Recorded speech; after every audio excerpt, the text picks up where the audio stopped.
Praise the Lord. 5th of July. இன்னைக்கு இப்போ நம்மகிட்ட சொல்ல நினைக்கிற வார்த்தை என்ன அப்படின்னா, அவர் கிருபை.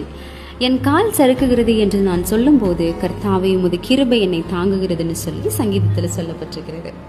ஸோ இப்போது நம்ம எல்லாருமே எல்லா டைம்லையுமே எல்லா விஷயத்தையும் ரொம்ப பர்ஃபெக்டாக செய்வோம். நான் எதுலேயுமே தப்பே பண்ண மாட்டேன், நான் எந்த விஷயம் செஞ்சாலுமே ரொம்ப பர்ஃபெக்டாக இருக்குன்னு சொல்லிடவே முடியாதுல்ல.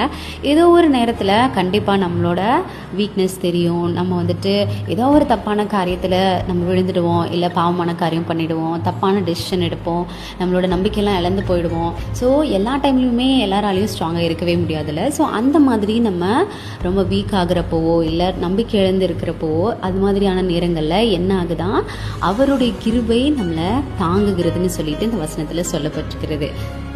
ஸோ நீங்கள் இன்றைக்கி அந்த மாதிரி எல்லா நம்பிக்கை இழந்து போனவங்களா இருக்கலாம், இல்லை ஏதோ ஒரு பாவமான காரியத்தில் விழுந்திருக்கலாம், தப்பான டெசிஷன் உங்களோட லைஃப்பில் நீங்கள் எடுத்திருக்கலாம். அதை நினச்சே நீங்கள் ரொம்ப ஃபீல் பண்ணிகிட்டே இருக்கீங்க. ஆண்டவரே என்னோட கூட இருக்கீங்களா நீங்கள் அப்படின்னு சொல்லி கூட நீங்கள் கேள்வி கேட்டிருக்கலாம் ஆண்டவர்கிட்ட. ஸோ எப்போல்லாம் இந்த மாதிரி உங்களோட கால் சறுக்குகிறதோ, எப்போல்லாம் இந்த மாதிரியான காரியங்கள் உங்களோட வாழ்க்கையில் நடக்குதோ, அப்போ நீங்கள் ஏசப்பாவை நோக்கி பார்க்குறீங்க அப்படின்னா நிச்சயமாகவே அவருடைய கிருபை உங்களை நிச்சயமாகவே தாங்கும். ஸோ அவர் ஒரு நாளும் உங்களை கீழே விடுகிற தேவனே கிடையவே கிடையாது. ஸோ அவரோட கிருபை எப்போவுமே நம்மளை தாங்கிறதுக்கு வெயிட் பண்ணிகிட்டு இருக்கோம். ஸோ நம்ம எப்போலாம் கீழே விழுறோமோ நிச்சயமாக அவரோட கிருபை நம்மளோட கூட இருக்கும். ஸோ ஒரு நாளும் சோர்ந்து போகாதீங்க.